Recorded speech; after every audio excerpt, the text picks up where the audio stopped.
Mes bien-aimés dans le Seigneur, soyez bénis. Vous m'avez beaucoup manqué, hein, vous le savez. Alors aujourd'hui, nous allons partager à propos de la parabole du semeur. Mais que veut nous dire le Seigneur par là?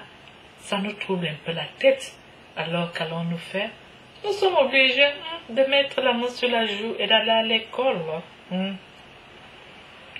Nous allons écouter le maître. Tous ignorants que nous sommes, le maître va nous parler et nous expliquer. Alors, écoutons le maître.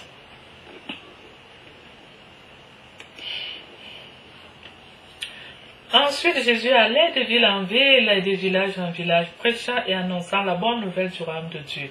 Les 12 étaient avec lui, et quelques femmes qui avaient été guéries d'esprits malins et de maladies.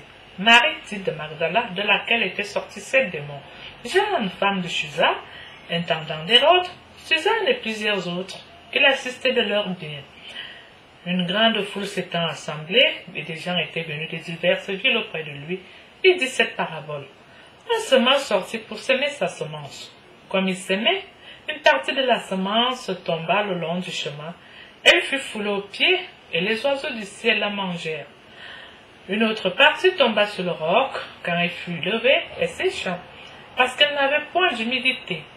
Une autre partie tomba au milieu des épines. Les épines crurent avec elle et l'étouffèrent. Une autre partie tomba dans la bonne terre. Quand elle fut levée, elle donna du fruit au centuple. Après avoir ainsi parlé, Jésus dit à haute voix, que celui qui a des oreilles pour entendre, entende. Ses disciples lui demandèrent ce que signifiait cette parabole. Il répondit, il vous a été donné de connaître les mystères du royaume de Dieu, mais pour les autres, cela leur est dit en parabole, afin qu'en voyant, ils ne voient point, et qu'en entendant, ils ne comprennent point. Voici ce que signifie cette parabole.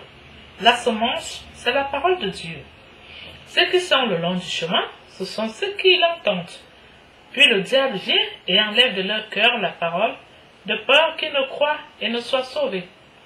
Ceux qui sont sur le roc, ce sont ceux qui, lorsqu'ils entendent la parole, la reçoivent avec joie, mais ils n'ont point de racines. Ils croient pour un temps et ils succombent au moment de la tentation. Ce qui est tombé parmi les épines, ce sont ceux qui, ayant entendu la parole, s'en vont et la laissent étouffer par les soucis, les richesses et les plaisirs de la vie. Et ils ne portent point de fruits qui viennent à maturité. Ce qui est tombé dans la bonne terre, ce sont ceux qui, ayant entendu la parole avec un cœur honnête et bon, la retiennent et portent du fruit avec persévérance. Personne, après avoir allumé une lampe, ne la couvre d'un vase ou ne la met sous un lit, mais il la met sous un chandelier afin que ce qui entre voit la lumière. Personne, après avoir allumé une lampe, ne la couvre d'un vase ou ne la met sous un lit, mais il la met sur un chandelier afin que ce qui entre voit la lumière, car il n'est rien de caché qui ne doive être découvert, rien de secret qui ne doive être connu et mis à jour. Prenez donc garde à la manière dont vous écoutez, car on donnera à celui qui a, mais à celui qui n'a pas, on ôtera même ce qu'il croit avoir. Oh, ça me fait réfléchir là, moi. Moi-même là, ça me fait trop réfléchir là. Parce que, surtout, il y a un endroit qui a retenu mon attention, là où il dit, vraiment, je suis perdu là. Moi-même là, la semence, c'est la parole de Dieu. Ceux qui sont le long du chemin, ce sont ceux qui entendent. Puis, le diable vient et enlève de leur cœur la parole, de peur qu'ils ne croient et soient sauvés. Ah, là, ça c'est moi. Ça c'est moi là. Ah, je continue. Ceux qui sont sur le roc, ce sont ceux qui, lorsqu'ils entendent la parole, la reçoivent avec joie, mais ils n'ont point de racines, ils croient pour un temps, et ils succombent au moment de la tentation. Ah oui, c'est encore moi là. Parce que quand on m'énerve souvent là, ah, quand on m'énerve souvent, on me gifle. Qu'est-ce que je fais? Oh là là.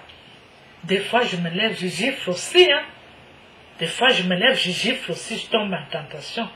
Oh là là, c'est moi là. Non, Seigneur, là, tu m'as calculé aujourd'hui pour me gifler. Ah là là, comment peut-il se faire que je me retrouve face à une parole qui m'attrape partout? Dans tous les cas, je vais continuer. Ce qui est tombé parmi les épines, ce sont ceux qui, ayant entendu la parole, s'en vont et la laissent étouffer par les soucis, les richesses et les plaisirs de la vie, et ils ne portent point de fruits qui viennent à maturité. Je suis morte. C'est toujours moi là. Ouais! Non, je vais me battre. Désormais, les soucis là. Oh là là, les richesses alors. Oh là là là là là là. Oh là là, ces histoires de soucis, les richesses. Oh Seigneur, comment tu as fait pour savoir tout ça? Oh là là là là là là. Et les plaisirs de la vie. C'est-à-dire, on ne peut pas nous abstenir côté sexe. Oh là là là là, et les soucis, les richesses et puis les plaisirs de la vie, c'est-à-dire les rapports sexuels incontrôlés et tout ça. Oh Seigneur, tu nous as eu aujourd'hui, hein, parce que là, tu as vraiment trouvé là où le diable arrive à nous avoir presque tous dans ses filets. Seigneur, nous t'appelons au secours. Prends pitié de nous, pauvres pécheurs. Viens au secours de notre peu de foi, Seigneur.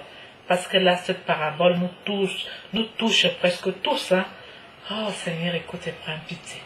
Mais bien aimé dans le Seigneur, vous voyez, moi-même je suis essoufflé là. Que le Seigneur nous donne la force. Mais nous avons confiance en notre Seigneur parce qu'il nous connaît mieux que nous-mêmes. Et là, comme il nous avait déjà avertis en nous disant que sans lui nous ne pouvons rien faire, il a vraiment compris, il a tout compris.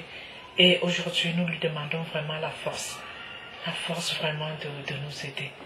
Et enfin, le Seigneur finit en disant, ce qui est tombé dans la bonne terre, ce sont ceux qui, ayant entendu la parole avec un cœur honnête et bon, la retiennent et portent du fruit avec persévérance. Oh oui, ça c'est vrai. Nous aimerons donc être ce qui est tombé dans la bonne terre, Seigneur. Nous voulons vraiment être cela, mais nous avons besoin de ta force, Seigneur, car nous sommes tous des pauvres pécheurs.